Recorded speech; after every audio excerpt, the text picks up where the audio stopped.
잠시 우리나라 역사의 시간을 630년쯤 뒤로 돌려보도록 하겠습니다. 그때 고려의 국운은 쇠락해가고 있었습니다. 그런 나라를 개혁하는 사람들 가운데는 왕실을 지키면서 개혁하려는 충신그룹, 그리고 왕신까지 버리고 새로운 정권을 만들려는 그룹들이 있었는데, 이 두 그룹 사이에 힘겨루기가 계속되고 있었습니다. 왕실을 지키려는 충신그룹에는 정몽주가 있었고, 새로운 정권을 만들려는 그룹에는 이성계와 이방원이 있었습니다. 어느 날 아들 정몽주가 이성계를 문병하고 나서 이방원이 베푸는 연회에 참석하기 위해서 집을 나설 때 그의 어머니가 아들에게 시조 한 수를 써주었는데, 그게 바로 유명한 백로가입니다. 까마귀 싸우는 고래 백로야 가지 마라. 성난 까마귀들이 너의 흰빛을 씻어나라니 청강에 깨끗이 씻은 몸을 더럽힐까 하노라. 여기서 까마귀란 이성계와 이방원이 주축이 된 새로운 정권을 만들려는 세력을 가리키고, 백로란 그들과 뜻을 달리하는 정몽주를 비롯한 고려 왕실을 지키려는 충신들을 가리켰습니다. 고려의 충신으로서 끝까지 절개를 지키면서 배신하지 말아야 한다라고 충고를 한 겁니다. 아들 정몽주는 어머니의 충고대로 끝까지 절개를 지켰지만 결국 선주교에서 이방원이 보낸 자객에 의해 피살됨으로써 고려의 마지막 충신으로 남게 됐습니다. 자, 이 시조를 오늘 우리에게 한번 적용해 보도록 하겠습니다. 사탄의 노예가 되어 살아가던 우리는 하나님의 은혜로 구원받고 의롭게 되었습니다. 그러니까 우리는 백로라고 불려야 옳을 것입니다. 그러나 아직도 추하고 더러운 죄 가운데서 살고 있는 믿지 않는 세상 사람들, 그들은 까마귀라고 불러야 할 것입니다. 그렇다면 백로와 같이 순결한 하나님의 자녀인 우리는 까마귀처럼 추하고 더러운 세상 사람들과 어울려도 될까요? 아니면 어울리지 말아야 할까요? 까마귀와 같은 믿지 않는 세상 사람들이 백로와 같은 우리를 씻어내서 우리를 쪼고 깃털을 뽑는 등 해코지할 테니까 그들과 어울리지 말아야 할까요? 여러분은 어떻게 생각을 하십니까? 저는 그래서는 안 된다고 생각합니다. 즉, 백로인 우리는 까마귀들과 어울려야 한다고 생각합니다. 왜냐하면 이 세상은 백로들만 모여 사는 것도 아니고, 그렇다고 해서 까마귀들만 모여 사는 것도 아니라 백로와 까마귀가 함께 어울려 살아가는 세상이기 때문입니다.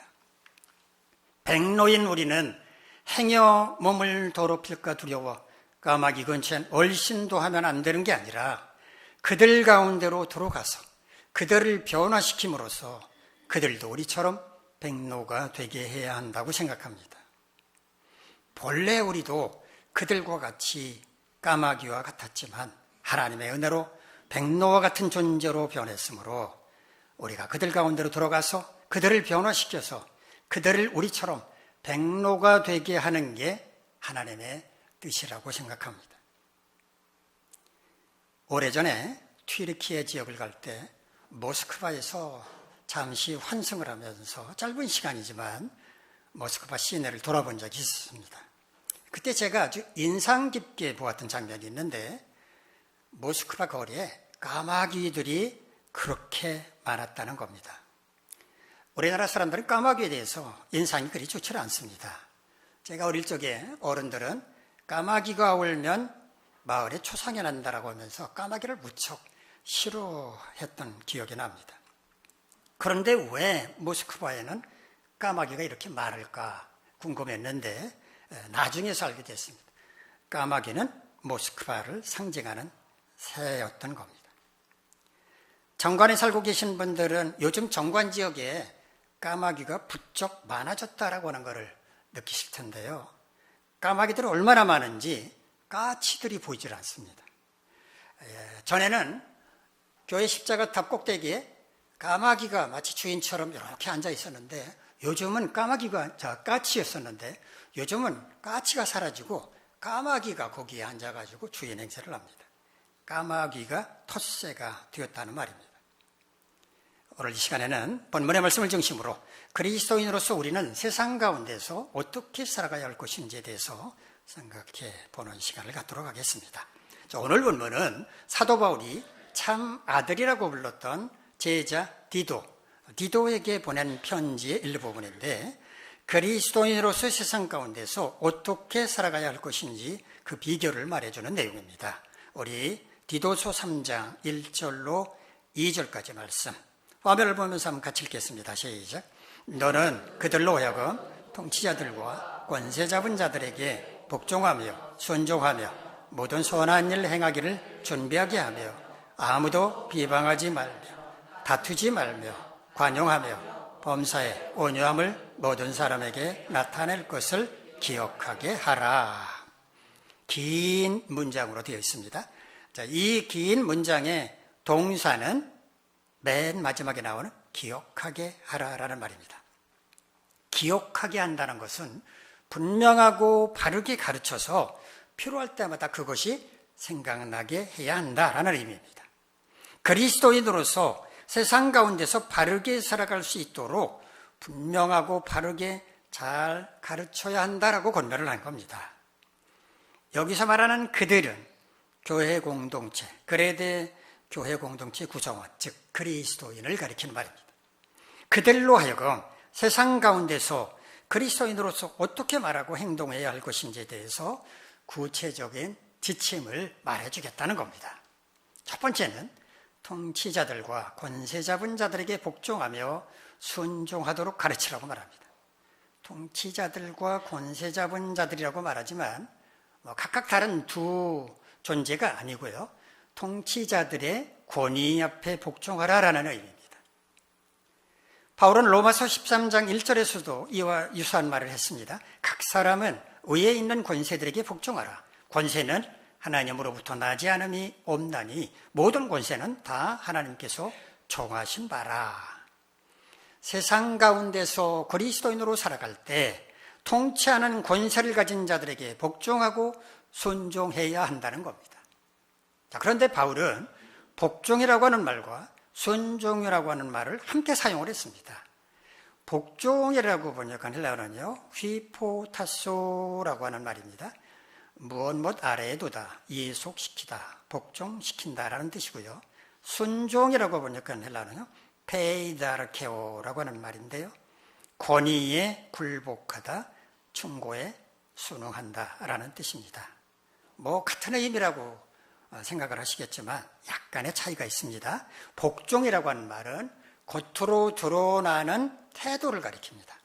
순종이라는 말은 마음 자세, 상대방한테 복종을 할 때 그 마음 자세를 가리키는 말입니다.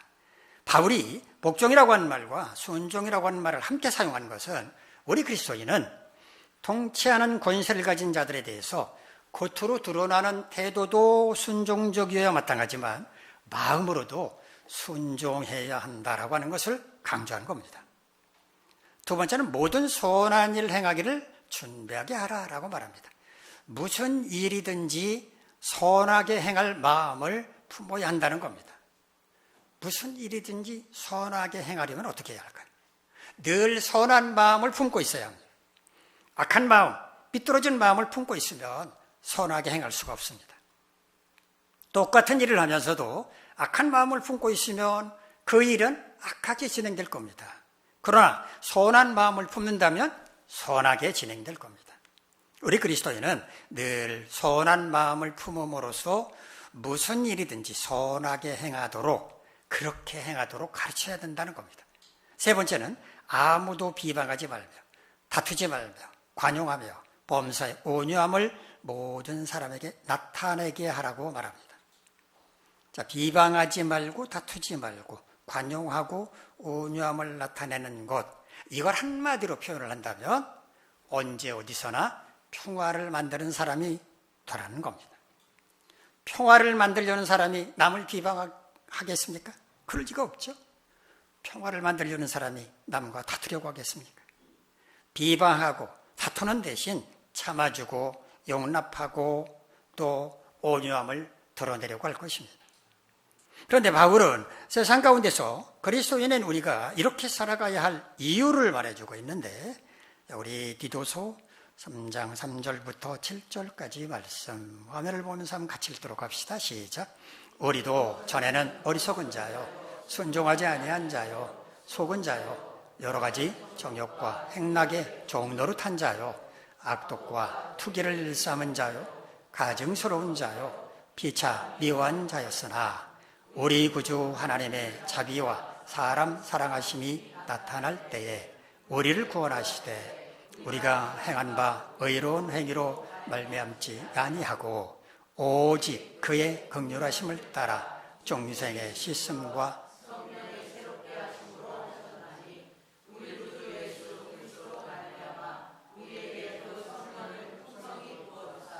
우리로 그의 은혜를 힘입어 의롭다 하심을 얻어 영생의 소망을 따라 상속자가 되게 하려 하심이라. 좀 길지만 내용은 뭔가 하면 우리가 본래 어떤 사람이었는지를 깨달아 알라는 겁니다. 우리도 구원받기 전에는 어리석은 자였고 순종하지 않는 자였고 마귀에게 속은 자였고 여러 가지 정욕과 행락에 종노릇한 자였고 악독과 투기를 일삼았던 자였고 가증스러운 자였고 서로를 미워한 자였지만 하나님의 자비와 사랑을 힘입어 예수 그리스도로 말미암아 구원을 받았다는 겁니다. 그런데 이 구원은 우리가 의로운 존재였기 때문이 아니라 오직 하나님의 긍휼하심을 따라 중생의 씻음과 성령의 새롭게 하심으로 된 것이라고 말합니다. 조금 어려운 말이 나오죠. 중생의 씻음. 헬라 원어를 보면 루투 팔링게네시아스라고 하는 말을 번역을 한 건데요. 우리말로 그대로 번역하면 새로 태어남의 무교이라는 뜻입니다. 즉 거듭남의 세리를 가리킵니다. 또 성령의 새롭게 하심이라고 번역한 헬라어는요, 아나카이오세우스 푸뉴마토스 하기온, 이거를 번역을 한 건데요. 죄 가운데 있던 우리의 영혼을 구원해서 거룩하고 의로운 존재로 변화시켜주는 성령의 새롭게 하시는 역사를 의미합니다. 그러므로 중생의 씻음과 성령의 새롭게 하심이란 죄인이 예수 그리스도를 영접함으로 구원을 받아서 거룩하고 의로운 하나님의 자녀가 된 것을 의미합니다. 하나님께서 우리에게 이런 은혜를 베풀어 주시는 것은 천국을 상속받아 영생을 누리게 되는 소망을 주신 것이라고 말하고 있는 겁니다. 왜 우리는 세상 가운데서 그리스도인으로서 합당하게 살아야 하는지 그 이유를 말해주는 겁니다. 우리는 자신의 지은 죄로 인해서 멸망받을 수밖에 없는 죄인이었지만 하나님의 긍휼과 자비로 말미암아 구원을 받고 천국에서 영생을 누릴 소망을 가졌기 때문이라는 겁니다. 오늘 본문의 말씀을 통해 사도 바울은 그레데 교회에서 목회하고 있던 제자 디도에게 그리스도인은 세상 가운데서 어떻게 살아가야 할 것인지에 대해서 그 비결을 제시해 주면서 이거를 성도들에게 바르고 분명하게 가르치라고 권면을 했습니다. 이 교훈은 오늘 우리들에게도 유효합니다. 하나님은 오늘 우리도 세상 가운데서 하나님의 자녀답게 그리스도인답게 살아가기를 바라고 계시기 때문입니다. 이 시간에는 우리가 세상 가운데서 그리스도인으로서 어떻게 살아가야 할 것인지 오늘 본문의 말씀을 중심으로 생각해 보도록 하겠습니다. 첫 번째는 통치자들을 존중하고 협력해야 한다는 겁니다. 사무엘하 15장부터 18장까지의 말씀을 보면 다윗의 아들 압살롬이 아버지 다윗 왕을 향해서 반기를 들고 반역을 꾀하다가 마침내 죽고 마는 이야기가 소개되고 있습니다. 지금으로 말한다면 아들 압살롬이 아버지 다윗의 정치가 마음에 들지 않는다면서 구테타를 일으킨 것입니다. 그 오래전 구약시대에도 이런 정치적인 갈등이 있었는데 지금이야 두말할 나위가 있겠습니까? 한 집안 식구 사이에도 정치적인 이념은 다를 수 있습니다. 이 다름은 인정해야 합니다. 아무리 그리스도인이라고 하더라도 정치적인 이념은 얼마든지 다를 수 있습니다. 그런데 자신의 정치적인 이념이 어떠한 것과 통치자를 존중하는 것은 별개의 문제입니다. 자신이 지향하는 정치적인 이념과 다른 통치자라고 하더라도 그를 무시하거나 노골적으로 반대하는 것은 그리스도인으로서 올바른 태도가 아니라는 겁니다. 사도 바울은 앞서 우리가 살펴본 로마서 13장에서 모든 권세는 하나님께서 정하셨다라고 말했습니다. 우리는 민주적인 선거제도에 따라서 통치자를 투표로 선출하는데 사도 바울은 하나님께서 통치자를 정하신다고 말합니다. 분명히 우리 손으로 통치자를 선출하는데 하나님이 그를 세우셨다고 말하는데 이 말이 맞습니까? 맞습니다. 왜 그런지 제가 말씀드리겠습니다. 선거제도에 따라 우리는 투표라는 절차를 통해서 우리를 통치할 지도자를 선택하게 됩니다. 대개 전 국민의 한 절반쯤, 과반 이상의 득표를 얻게 되면 그 사람이 우리의 통치자가 될 가능성이 높습니다. 그러나 절반에 육박하는 다른 국민들은 그를 통치자로 선택하지 않았습니다. 그를 통치자로 선택하지 않은 국민이라고 할지라도 그를 통치자로 인정하고 받아들여야 합니다. 왜냐하면 그렇게 하기로 약속했기 때문입니다. 이와 같은 민주적인 절차에 따라서 어떤 사람이 통치자가 되었다면 우리는 그 사람을 통치자로 인정해야 하는 겁니다. 나는 당신을 통치자로 선택하지 않았기 때문에 당신은 나의 통치자가 아닙니다. 이렇게 우겨서는 안 됩니다.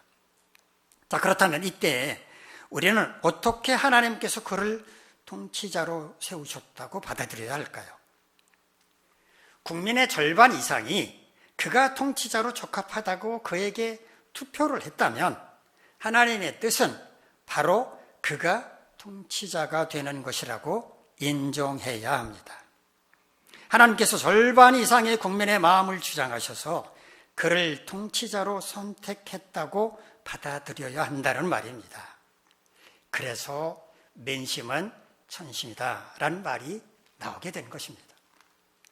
이처럼 선거라는 제도를 통해서 어떤 사람이 통치자가 되었다면 그가 나라와 국민을 위해 최선을 다해 통치할 수 있도록 그를 적극적으로 후원하고 협력하는 게 마땅한 겁니다. 이 후원과 협력은 자신의 정치적인 성향과 아무 상관이 없고 국민의 한 사람으로서 마땅히 그래야만 하는 사명입니다. 하지만 성숙하지 않은 나라, 선진화되지 못한 나라의 국민은 이런 모습을 보여주지 못하는 경향이 있습니다. 자신과 정치적인 지향점이 같은 통치자에게는 멀부를 가리지 않고 그가 뭘 하든지 전폭적으로 지지하지만 그렇지 않은 통치자에게는 반기를 듭니다. 사사건건 발목을 잡고 길을 가로막게 일쑤입니다.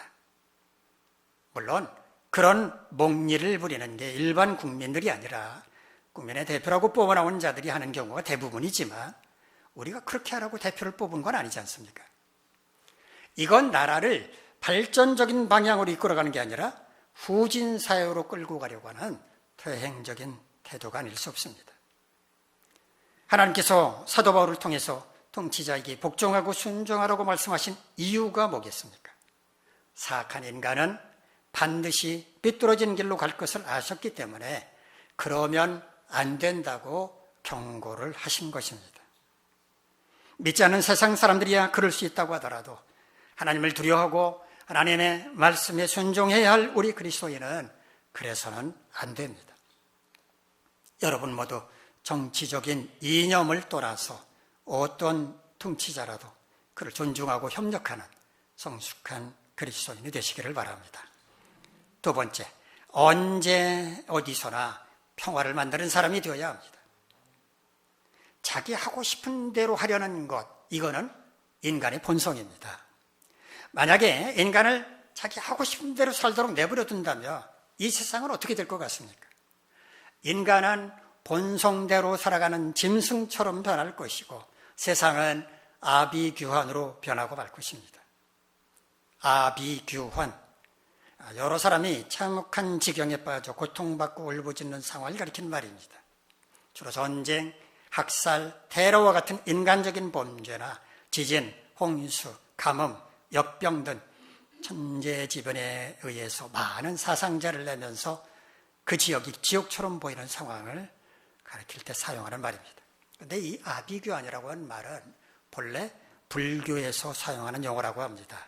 불교에서는 고통이 상상을 초월하는 두 개의 지옥이 있다고 믿고 있는데 바로 아비지옥과 규환지옥이라고 합니다. 아비지옥은 살가죽을 벗겨 불 속에 집어넣거나 살가죽을 벗겨 노랗게 달궈진 철제술에 태워서 온 지역을 돌아다니게 하거나 쇠로 된 매가 눈을 파먹는 따위의 고통 등 이런 고통을 돌아가면서 끊임없이 받는 지옥, 이 지옥이 아비지옥이랍니다.